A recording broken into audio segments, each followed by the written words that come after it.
Hello, I'm Robert Crisman, and I'm going to be reading some pieces from a novel I wrote entitled A Prisoner's Skin. And it's about a woman named Roanne who was a heroin addict and a prostitute. And the reason I wrote the book, one reason among many, I guess, is that so many people have stereotypical notions about what junkies and prostitutes are, and they're all kind of dehumanizing. And it's not the case. I met Roanne some years after she'd gotten out of the life and was in recovery. And she captured my imagination. And I wanted to write a story that would do her justice, to the effect that, first of all, she's a human being and not any of those cartoon stereotypes. That she had hopes, fears, and dreams just like you and me. And that she should be seen as a human. And I also, I'm familiar with the milieu in which she operated, the mix, and I wanted to show the impact that the mix has on people like her, especially women. It's a rough life for anybody out there in the mix, but especially so for women. And I could go on, but I think that I will just get into the pieces that I wrote here and let you know who she was. So, without further ado, I'll start. And the first little piece is called A Dream Lay in Wait. Roanne hungered. Memory had ruled her forever. Shards, really, edged like machetes. Daddy, whose fingers had eyes in the dark. Mama, ensconced in the shadows. A church full of short eyes scoping the pretties. The school playground, swooping formations, attacks. The girl she spit on. The boy who lit matches. A first stolen kiss. The snide little wannabe rapists who lifted her dress in a dark-cornered hallway. The nun who blamed her. It was as if she'd been stripped and then laughed at in front of the whole third-grade class. Later, there was this movie she saw. In it, a woman, tall, muscled, proud, toting an Uzi, and dressed in an outfit that flowed down her body, inseparable from her, weaving together the beauty, strength, and allure that made her the queen. The queen wore a crown, a little black hat, a shell of black feathers, tipped forward to the side with a veil that covered one eye. The queen. She held her gun ready and ruled, encircling attendants, a covey of young, supple gangsters. She was their rock, the dream they all dreamed of. She stood there inviolate, serene. She took Roanne over. Roanne dreamed she'd be queen, but her legs were too short. Wisdom has it, however, that clothes make the woman. They mold sharpened flesh. Roanne had an eye for design. She could turn shadow to sinew. She would be queen. The world would fall at her feet. Women would give themselves over to her to be honed for the wars.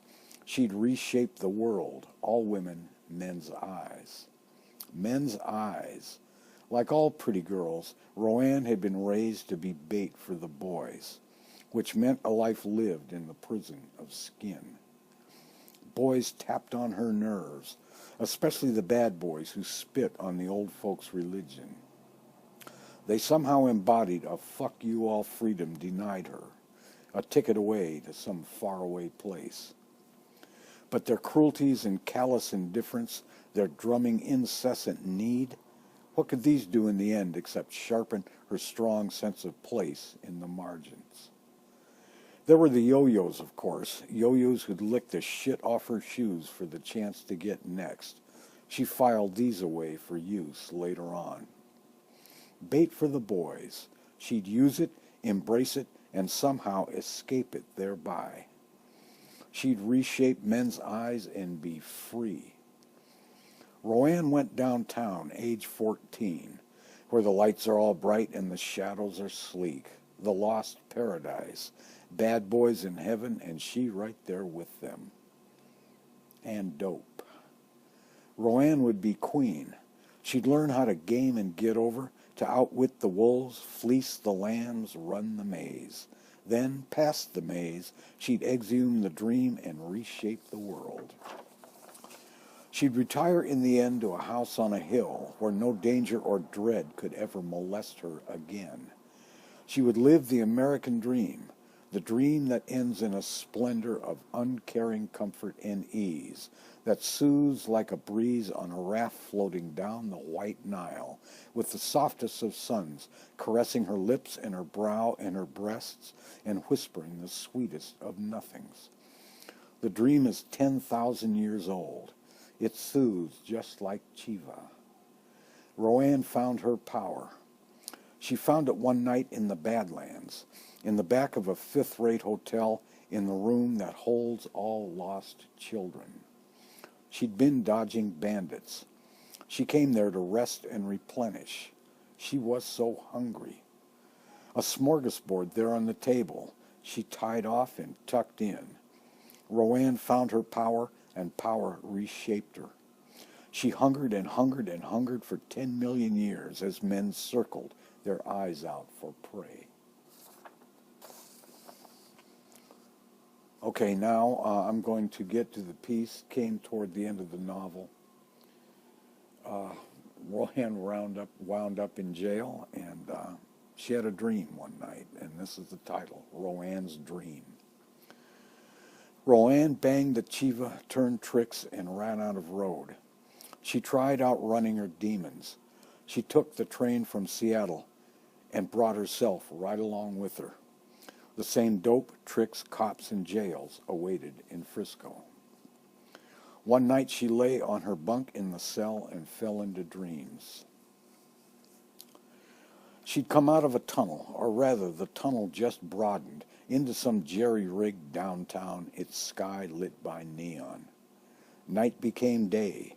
Now all around her, throngs, traffic, construction. No sound. The crowd thickened, heads bobbing, faces now cheek to jowl. So many people were bald. The men and the women all wore gray. Then up ahead, a 6-year-old girl, pretty in pink and dark-haired, with a soft olive sheen to her skin like Roanne's. The girl turned, and her eyes locked on Roanne, prayers in them. A tall woman in gray gripped her hand. Roanne knew that she had to get to the girl.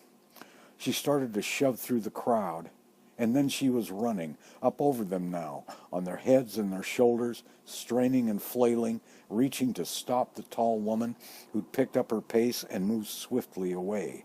The girl looked back. Her eyes held an infinite sadness. Roanne chased them through streets in 10 cities, through streets she'd made home, and through streets that had never existed. Always the crowds underneath, the bald heads, the soft jostling. Roanne, desperate, sprinted to make up lost ground.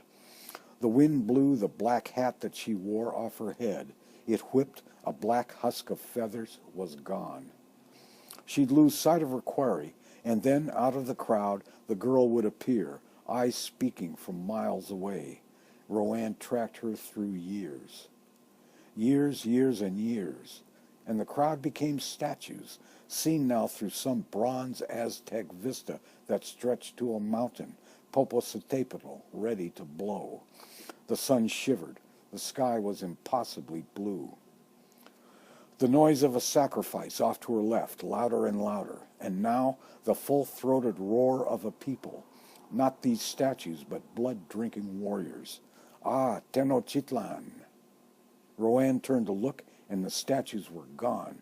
Around her now, bone-white desert that ate the horizon and climbed right into the sky. The girl had never existed. The dream took a rest, a blink or an eon of absolute nothing. And Roanne stood in the room of a house of a family she'd known. She was alone in the room, a large room painted white, empty except for bric-a-brac lining the top of the mantel. Roanne hated these people, their meanness, their pride, a pride that spit up from the gutter. They looked down their noses and kept a cold distance, as if she was someone's foul odor. They had God on their side. The room barren, cold. Roanne knew that these people stood clustered beyond the glass door to her left. Their contempt licked the doorframe. They muttered and spit imprecations. She moved to the bric-a-brac lining the mantel. She reached up and plucked some small piece, a glass bird colored amber. She held it there in her hand for a moment, then threw it onto the floor where it shattered. Fierce gesture. Something inside this dream had usurped her will and bent it in service of murder. She grabbed some other piece, tossed it, then another, and she reached out and swept all that bric-a-brac right off the mantel. Glass shards piled, and she could not stop. Fear rattled inside her, and she could not stop. Those people heard it. They knew. She sank to the floor, curled tight as a fetus. Her womb, thin air, no protection at all. Those people would stand in a circle above her and judge her that one final time. Her fear pitched her toward hell. That dream ended there and bled to new darkness.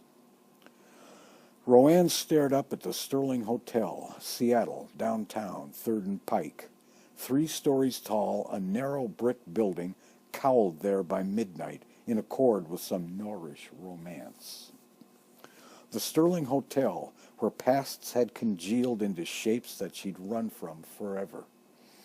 Roanne had shot speed here, she and 12 other street kids one time in a second-floor room. She went up the dark, narrow stairs to the second-floor landing. Beyond that, an atrium tinctured with echoes. Door after door punctuated the wall circling round. Silence and dying green light. The place was a sepulchre, really. A last resting stop, perhaps for those children she'd fixed with. She imagined them inside their rooms now, old, toothless, bald, mouths gaping black holes, eyes staring at ghosts, their air a medicinal reek. Each room was lit with a 20-watt bulb, some red and some blue, there to embellish the absence of light in the tombs and perhaps coat the dead. An old enrobed figure, bent, palsied, brushed by her, slipped into a room up ahead on the right. Roanne followed. Now just ahead, a room, door ajar. Blue light bled to the hallway. Roanne went into the room. Inside, a young man, blurred, indistinct, a succession of faces, coyotes she'd known and not known. Then she willed him here, Joey, dead lover, pawing debris on the dresser, slowly, blasé, blasé. He turned to Roanne, as if he'd known all along that she'd come. He held a CD in his hand. It was out of its case, chewed up and useless. I slept on it, man. He shrugged, seemed to smile. Joey at home in this room for dead children, a hole in his temple plowed by a bullet that ended his futile transgressions. Tattooed on his chest, more bullet holes spewing more blood, diagonally lined right to left. Crowning the work, a pierced heart, an anatomist's heart from some medical textbook. It seemed to beat. She peered closer. You like it? His voice now, light leached by darkness, echoless, bloodless, fleshless, and dead. Joey was fleshless and dead. She wanted to ask him who'd done the tattoo, but now, had she blinked? He was gagged, an old dirty rag bunched up and crammed in his gullet, spilling like vomit down past his chin. His eyes were gone, too, and then so was the world. She awoke, no other word, in a warehouse. The warehouse she'd seen in a movie one time, where a queen held an Uzi and ruled. Roanne stood there now, surrounded by jostling, jockeying men, supplicant weasels, looking to put her to sleep and then have their fun. One man gained position, old Ling the grocer, whose son had killed Joey that night at Ling's store. He smiled, his eyes, though, speaking a language she'd heard in another connection. He proffered his hand, in it some coin of the realm. His smile now straight from the bar where she'd practiced her trade. Ling became Daddy, talking through cotton. A gloom-shrouded room. Roanne was 6. Daddy schooling her now lay the propers that shape little girls. She sat with hands clasped in an overstuffed chair. She darted looks at his face, then stared at the floor. Daddy's words tumbled, silent, to dust. He didn't care, really, that much she could tell. She'd failed to live up, but her sins were tools he would use. She knew that, too. He refused to look at Roanne all the while. His eyes, wet marbles, intent, almost burning, stayed fixed on a point to her left by the desk. Clicking off odds, assessing what? Smiles ghosted his lips. His fingers, his all-seeing fingers, tattooed the arm of the chair that he sat in. Again her shame became fear. The room whisked away, and the dream took her into a void. And after years, she came on Michelle in a plaza, the old Seafirst Bank up on 4th in downtown Seattle. Michelle, her partner, dead in that bed, blood gushing, a hole where her eye used to be. The trick who'd reamed her dead on the floor. Roanne, gun in hand. She'd blasted that bastard, eyes squeezed half shut, heart knotted, rounds spraying the room. Here in the dream, the cold wind-swept day filled with rain. The plaza rolled from the bank to the street, a flat, unprotected expanse, a gesture of bankers' indifferent contempt for all dancing life. Michelle turned, saw Roanne, and she smiled. She was older now, maybe mid-30s. Her beauty had settled, shaped by the gray business suit that she wore, the hem of her skirt at her knees. Her legs put her height at 6 feet. Roanne came, her heart pounding, warmth celled inside her, this longing. "Hello, Roanne." Michelle's smile, gentle, the breath of the love that Roanne had always kept hidden away, lest the world rip her open and chew her to nothing. They entered the building and walked through the lobby. Michelle looked right, left, surveyed her domain, and it was her domain. Clacking and commerce all ceased as they passed. Lackeys stared at the 2 women passing. Michelle led Roanne to the lifts, in a corridor now that stretched on forever. The walls festooned with cold banker's art, marked Toby's, nothing but rain and more rain in a city of rain, redundant and pounding and leaching the color away. Roanne shivered. Michelle took her hand.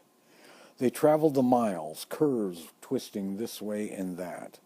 The rug that they walked on a velvet blood red. Michelle said, "We'll get there. It's just up ahead." Roanne said, "I know." They came to the lifts, the ones that would gain them the top of the world. Michelle stopped. She turned to Roanne. "Press the button." She said it so gently. Roanne pressed the button. Michelle's eyes. Roanne drank those eyes. Tears welled inside her. "I love you, Michelle." Michelle said, "I've always known that." Roanne had loved Michelle from the day she was born. Michelle took Roanne's arm. Sadness took Roanne over, a sadness that lost moments bring, moments when all tears are murdered and buried in some unknown vault, dead tears that whisper and weep under rubble. Michelle said, "It's coming." The lift door hissed open. Michelle gently pushing Roanne, "Go on, get in. I'll be up in a minute." Michelle whispered a laugh, then turned, walked away. Roanne watched her go as the door softly swallowed her up. Michelle now, eaten, digested, and gone.